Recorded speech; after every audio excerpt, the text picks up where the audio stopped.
You were part of the team that audited the OVP and DepEd confidential funds. Is that correct? Hindi po team kasi ako lang po yung nag-evaluate ng documents. Ikaw mismo, basically nag-evaluate ng documents. Tama po ba? Yes po, sir. Okay, just so maintindihan lang namin how ICFAO conducts its audit.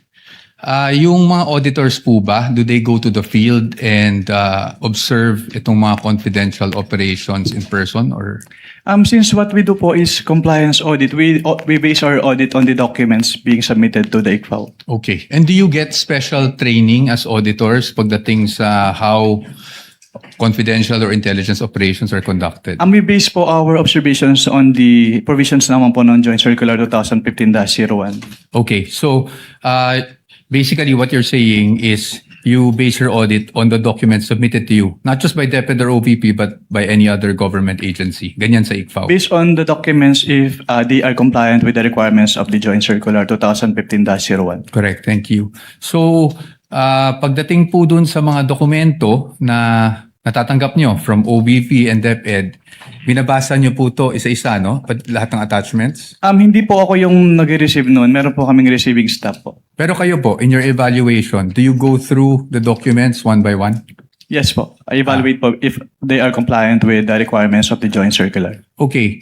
Now, when you evaluated these documents, nakita niyo po ba doon kung sino ang nag-approve ng grant ng confidential funds for OVP for the fourth quarter of 2022?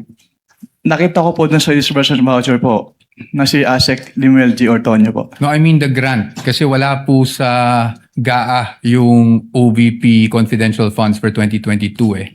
So nakita niyo po ba kung sino ang nag-approve ng grant para sa fourth quarter 2022 confidential funds? Based on the documents submitted, si Office of the President po yung nag-approve. That's correct. Opo, Office of the President. Pagdating naman po sa OVP 2023 confidential funds, yun po ay nasa General Appropriations Act. Do you confirm that? Yes po. And pagdating naman po sa DepEd 2023 confidential funds, nasa General Appropriations Act din po. Tama po ba? Yes po. And as a lawyer, you would know that the GAA is enacted by Congress. Tama po ba? That's correct.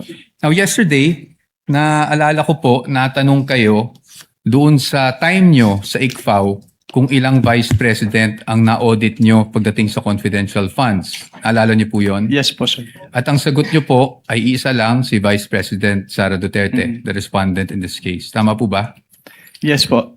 Tapos Since I assumed in ICFAO in 2014. Since you assumed in September 2014? Yes po, sir. Tama po. And you were asked, bakit si Vice President lang? Naalala niyo yung tanong na yun? Yes po. At ang sagot niyo po, kasi since you assumed siya lang po ang Vice President na nagkaroon ng appropriations for confidential funds. Tama po ba? Yes po. Since September 2014 po na nag-assume ako. Apo. Now, I'm showing you a document. If I may approach the witness, Your Honor. Counsel may approach.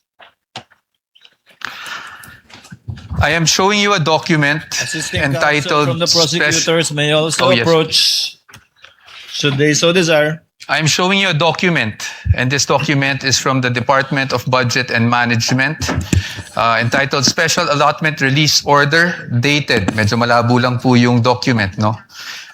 December 22, 2014. Makita niyo po yan? At ang purpose po is to cover confidential activities for fiscal year 2014. You see that? Yes, sir. And nung December 22, 2014, nasa ICFAO na po kayo. Tama po ba? Anong period po yan, sir? We have a clear here po. Date of issue, December 22, 2014. Yes po, nasa ICFAO na po. Tama po ba? Mm. At hindi po si Vice President Sara Duterte ang Vice President ng mga panahon na yun. Tama po ba? Yes po. Pero na-liquidate po ba yan? That's the question. That's the question to ICFAO actually because yun po yung, ang pinapakita ko lang sa inyo is nagkaroon po ng confidential funds ang Office of the Vice President noong 2014 issued December 22, 2014. Based on that document po, Meron. Meron. You confirm.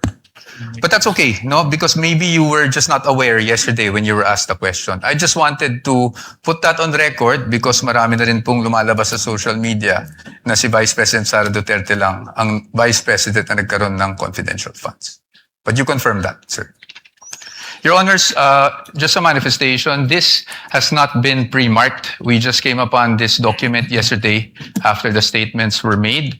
So upon the agreement made during pre-trial, we request that this be marked as exhibit for the defense D-1-167-DE. -OVP. Let it be so marked. Thank you, Your Honors. Provisional only, Your Honor.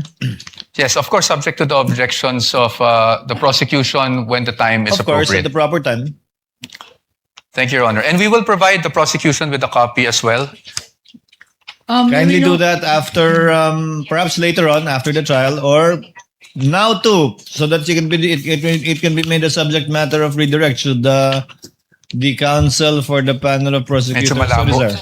I can give you Photocopy. just a photo. We would like to manifest that this is just a printout, Your Honor, and a photocopy that we retrieved from the Office of the Vice President. Noted. Okay. Ito, bibigyan ba natin?